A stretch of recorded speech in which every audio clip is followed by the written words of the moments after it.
Idinetalye na nga ni alias Totoy ang papel ni Atong Ang at Gretchen Barreto sa kaso ng mga missing sabongero.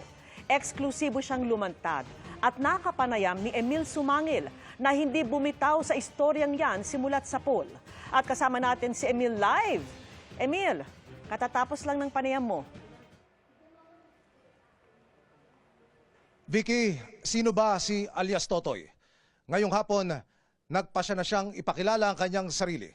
Si Julie Aguilar Patidongan, hepe ng security agency na may hawak ng mga farm, pati na ng mga sabungan ng negosyanteng si Atong Ang. Eksklusibo natin siyang nakaharap ngayong hapon at narito ang aking ulat.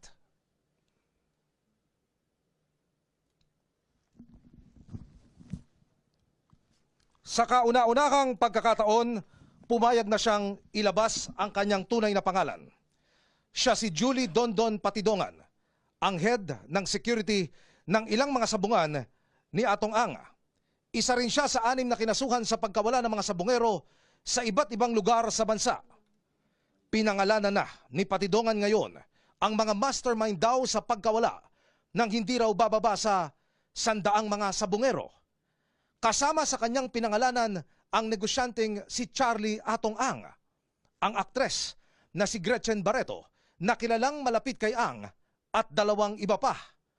Kung ano raw ang kani-kanilang mga papel, ipinaliwanag ni Patidongan sa aming panayam. Nagpa-interview si Patidongan ngayon dahil kung ano-ano na raw ang bintang na ibinabato sa kanya ng mga kalaban.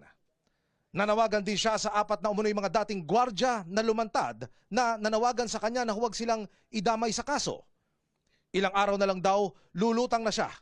Inaantay na lamang daw nilang makumpleto ang mga dokumento. Narito po ang sunurang pakayag ni Julie Aguilar Patidongan alias Dondon. Nandyan sa affidavit ko yan, Mr. Charlie Atong Ang, then Eric De La Rosa, Engineer Celso Salazar. Sila ang mastermind sa nawawalang mga